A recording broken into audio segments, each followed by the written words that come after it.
Think about your closest friend for a second.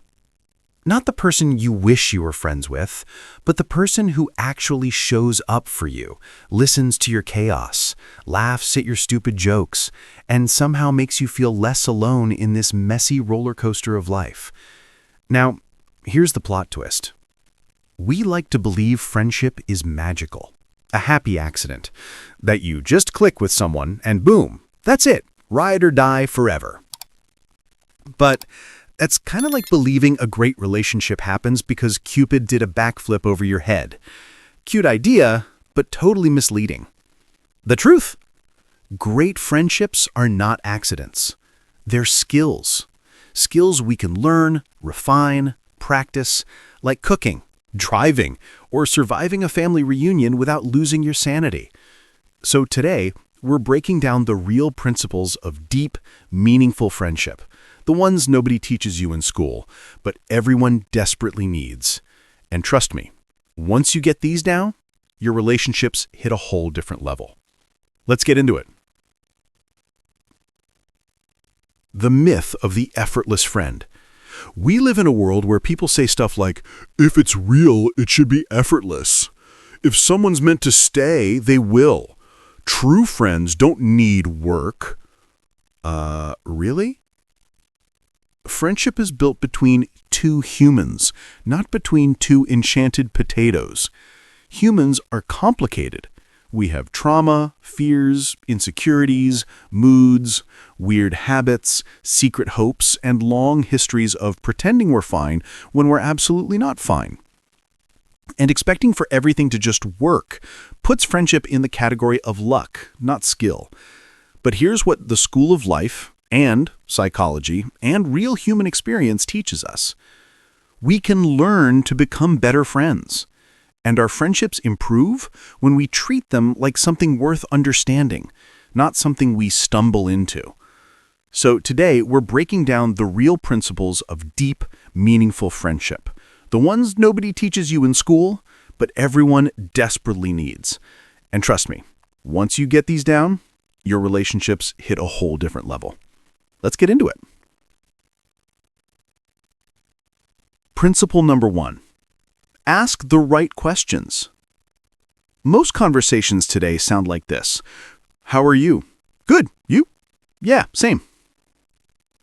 Translation? We are both chaotic and confused inside, but society told us to act chill. A great friend doesn't live on the surface.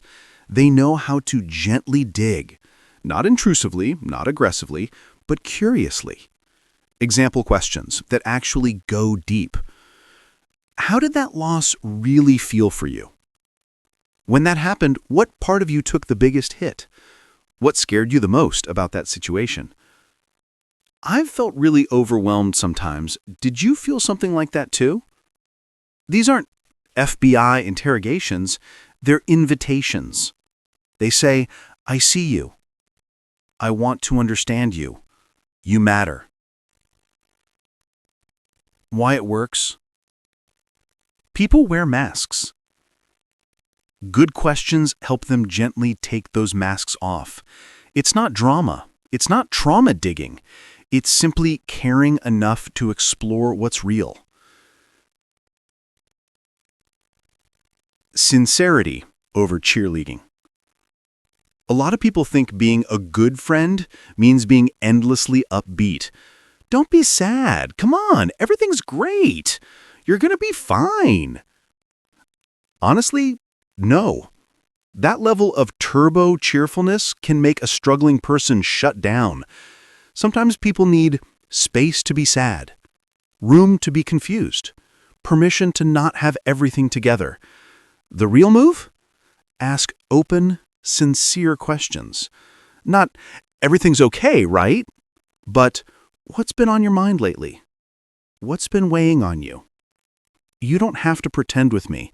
What's the real story? Sincerity creates emotional oxygen. Cheerleading creates pressure.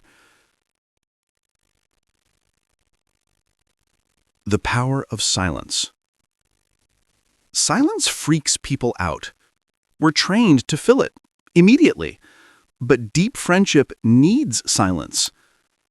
When someone is opening up, the worst thing you can do is interrupt because you feel awkward. Silence tells them, take your time. I'm here. I'm listening. You don't need to rush or entertain me. Therapists use silence on purpose because it allows the deeper truth to rise. A good friend does the same. Sometimes the best support sounds like nothing. Go deep into yourself. Here's a weird rule. People can only go as deep with you as you've gone inside yourself. If you don't understand your own fears, insecurities, patterns, desires, memories, emotional triggers, you won't know how to recognize them in someone else. Example, if you've never allowed yourself to feel sadness, you won't know what to do when your friend is hurting. If you've never admitted your own insecurities, you'll misread other people's vulnerability as weakness. Understanding yourself makes you a safer person for others. The rooms in your mind you've explored become rooms others can enter too. Don't jabber. Some people think friendship equals telling every detail of their life like a podcast nobody subscribed to. A great friend asks themselves, does this need to be said? Why am I sharing this? Is this helpful or just noise? Is this the right moment for this story? Oversharing at the wrong moment can block real connection.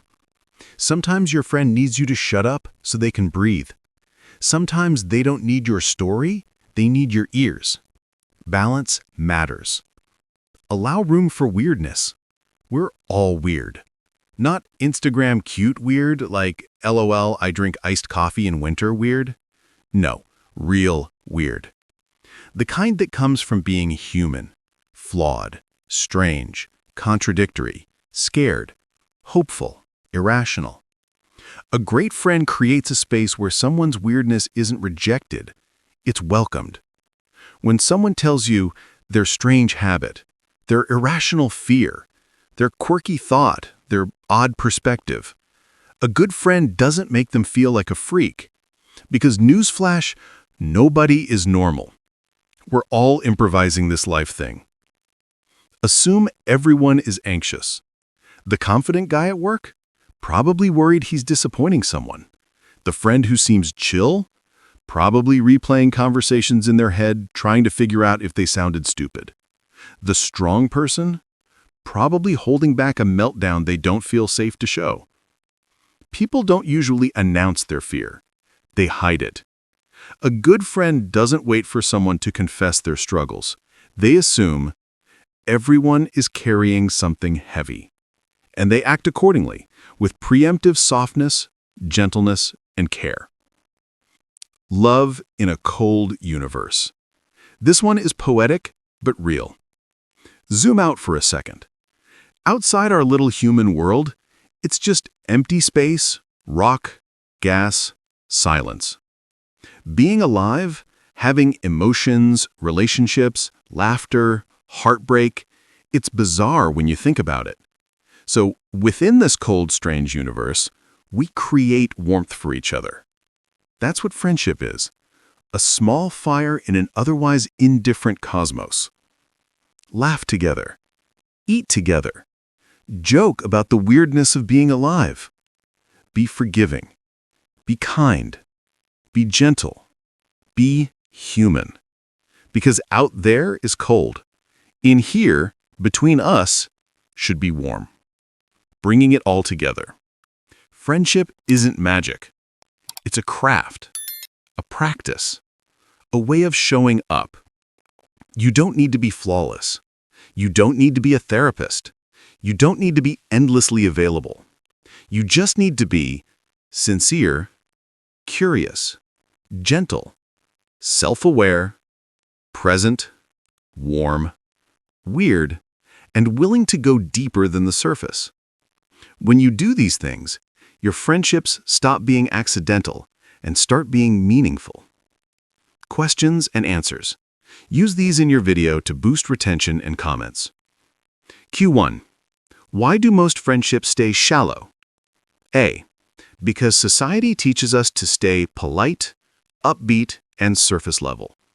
Vulnerability feels risky. Depth requires intention, and most people aren't taught how to create it. Q2. How do I ask deep questions without being awkward? Start with curiosity, not pressure. Use gentle openers like, "I've been wondering," or "What was that like for you?" or "Only if you feel comfortable sharing." These open emotional doors instead of kicking them in. Q3. What if my friend never opens up?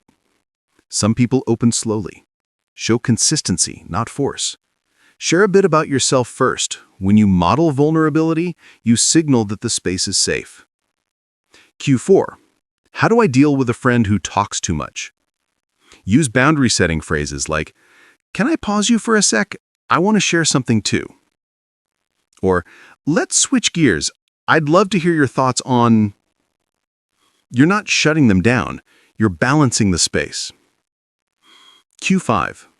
How do I maintain friendships as an adult? Through micro-connection. Voice notes, quick check-ins, sending memes, small calls. Consistency beats intensity. Q6. Can you fix a friendship that drifted apart? Usually yes. Start with honesty. "I've missed you, and I don't want the distance between us." People appreciate sincerity more than perfection. Q7. What's the number one sign of a healthy friendship? Emotional safety. If you feel you can be your true self without fear of judgment, that's the real thing. Conclusion. The real secret. Friendship isn't about finding people who magically click with us. It's about doing the small, thoughtful, human things that make someone feel seen, heard, valued, safe, and understood. The universe might be cold, but our friendships don't have to be. So show up. Ask real questions. Be sincere. Hold silence. Know yourself. Allow weirdness. Assume fear.